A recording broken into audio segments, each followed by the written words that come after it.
Mon meilleur souvenir en tant que sportive, c'est pas forcément la compétition où j'ai sauté le plus haut. C'est celle juste avant. Il y a ma famille, mon entraîneur qui sont dans les tribunes. Il y a des copains parce que c'était pas très loin de là où je m'entraîne et où j'habite. Et en fait, je me retrouve à passer une barre, 2 barres, 3 barres, 4 barres. Et en fait, une fois mon record, 2 fois, une 3e fois, une 4e fois. Et en même temps, je fais les minima pour les championnats d'Europe et je me qualifie pour les championnats du monde qui avaient lieu 3 semaines après, qui n'étaient pas prévus du tout dans ma saison. Mon meilleur souvenir en tant que sportif, je pense vraiment que j'en ai 2, c'est en collectif, donc les championnats du monde à Melbourne, où on fait champion du monde et record du monde. Et en tant que sport individuel, vraiment les championnats du monde où je fais 2e. Je dis les 2 parce que en fait, c'est vraiment pas la même sensation, mais c'est vraiment les plus beaux souvenirs.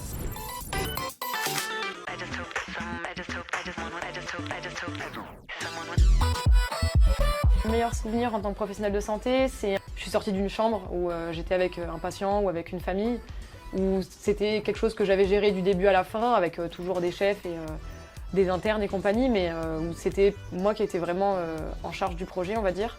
Et tu sors de la chambre et tu te dis, ok, là ce que j'ai fait c'est bien, et même si c'était difficile pour le patient, même si c'était difficile pour moi, il y a eu quelque chose il y a eu un plus par rapport à ce que j'arrivais à faire avant, et il y a eu un...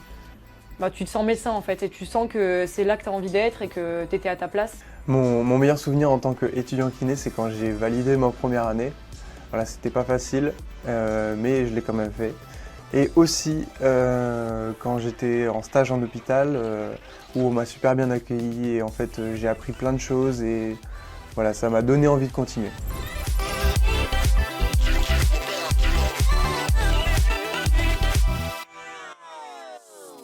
Je dirais peut-être pas idole parce qu'il y a une notion de vraiment aduler. Mais il y a des gens qui m'inspirent quand j'étais plus jeune. Moi j'ai commencé le saut à la perche parce que j'ai vu Renaud Lavillenie être champion olympique à Londres. Et je me suis dit, ouais, mais ce sport, en fait je voulais pas être champion olympique, je voulais essayer son sport parce qu'il avait l'air de s'éclater et ça avait l'air d'être juste ouf.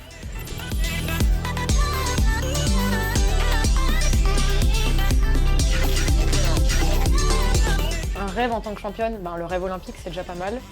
Le rêve de champion olympique pour le coup, si c'est un rêve de championne. Mon rêve de champion, c'est de devenir champion olympique du 100 mètres et du 50, pourquoi pas.